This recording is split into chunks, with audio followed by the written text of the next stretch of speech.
Alkisah di sebuah desa yang subur dan makmur, para penduduk bekerja sebagai petani, peternak dan juga pedagang. Mandek di sana, mandek di sana. Ayo, ayo, mandek ayo. Ayo. Ampun, apa kowe? Arep mindak Allah kowe. Arep wong liwat. Wes, kowe wak liwat di sana. Ampun di sana. Ampun di sana. Ampun di sana. Ampun di sana. Mrikun deh, mboten napa-napa. Monggo doyak nika. Lapor ke Pak. Nika rampok. Lapor ke Pak Penewu. Monggo. Aduh. Ampun Kiai. Ampun Kiai. Ampun Kiai. Ampun. Lepas saiki kudu lere. Nggih Kiai, nggih. Nggih Kiai, nggih. Pangapunten saestu Kiai. Kowe barang ora becik. Nggih Kiai, nggih. Matur nuwun, nggih. Golek duit sing dibae ya. Nggih Kiai, kula nyuwun gesang Kiai. Nggih. Jono. Nggih Kiai. Sokono. Mas Penewu golek tenaga buku, buku baru, karo matur. Sithik-sithik sing penting ora robek.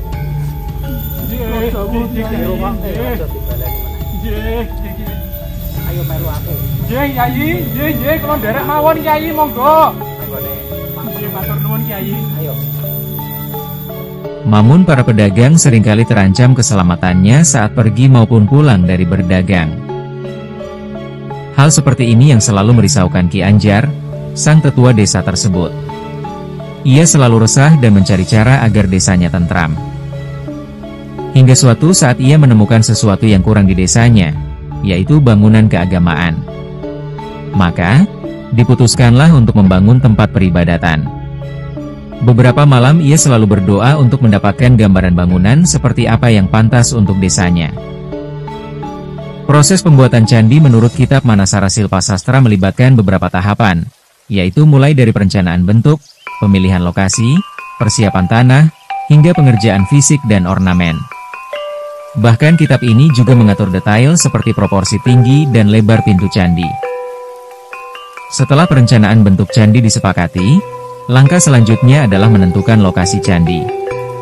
Lokasi yang dipilih tentu saja harus melalui uji kelayakan, antara lain uji kepadatan tanah, kontur tanah, air dan lokasi harus dekat dengan sumber air. Faktor lain dalam menentukan lokasi candi adalah, lokasi tersebut memiliki makna khusus. Seperti tempat yang dianggap suci, dan jauh dari keramaian. Proses selanjutnya adalah persiapan lahan, yaitu meliputi pemerataan dan pemadatan. Hal ini dilakukan agar tempat tersebut lebih stabil. Pembuatan pondasi juga sangat penting pada tahap ini agar candi tetap dapat bertahan terhadap bencana alam seperti gempa bumi.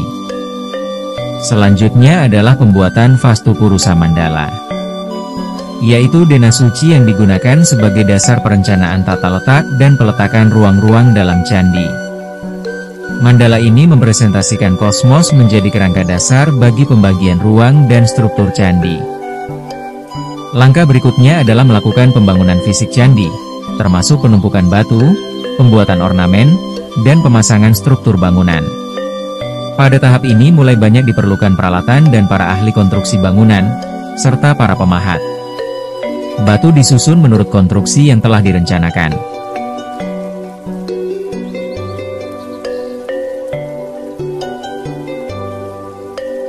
Berbagai profesi terlibat dalam pembangunan candi, seperti yajamana, pemrakarsa, stapaka, pemimpin upacara dan ahli bangunan suci, stapati, arsitek, sutragrahin, ahli perhitungan teknis, taksaka, pemahat relief dan arca, dan wardakin, ahli hiasan. Pembangunan candi juga melibatkan upacara-upacara khusus, seperti garbhadana, upacara pembenihan, dan peletakan garbhapatra, bejana suci, di Brahmastana, pusat candi.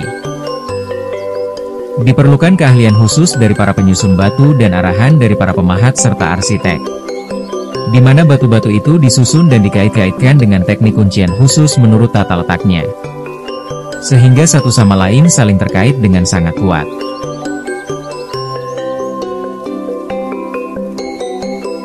Inilah sebabnya kenapa batu-batuan penyusun candi baik yang berukir maupun tidak, terdapat semacam garis yang lebih dalam atau lebih menonjol baik di bagian pinggir, tengah maupun sudut.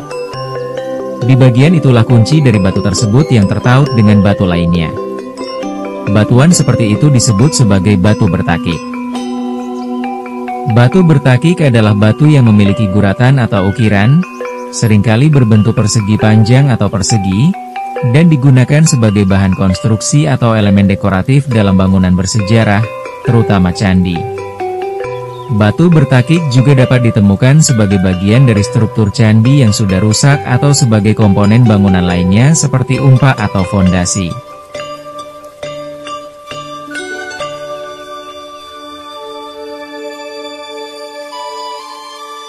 Untuk pemasangan arca pada candi dilakukan setelah struktur utama candi selesai dibangun, tetapi sebelum tahap akhir penyelesaian atau upacara keagamaan. Arca-arca tersebut ditempatkan pada posisi dan tempat yang telah direncanakan sesuai dengan fungsi dan makna keagamaan candi.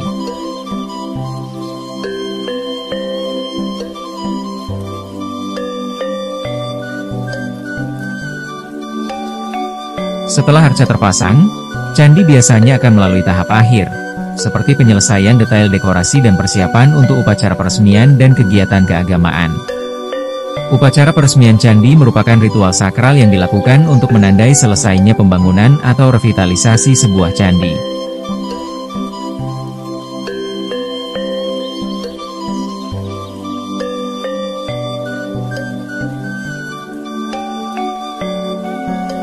Upacara peresmian candi merupakan ritual sakral yang dilakukan untuk menandai selesainya pembangunan atau revitalisasi sebuah candi. Upacara ini biasanya melibatkan berbagai prosesi keagamaan, doa bersama, dan simbol-simbol untuk mensucikan candi dan memohon keberkahan. Sekarang Ki Anjar sudah lega, bangunan candi yang ia inginkan untuk ketentraman desanya telah sempurna. Salam budaya, lestari budayaku.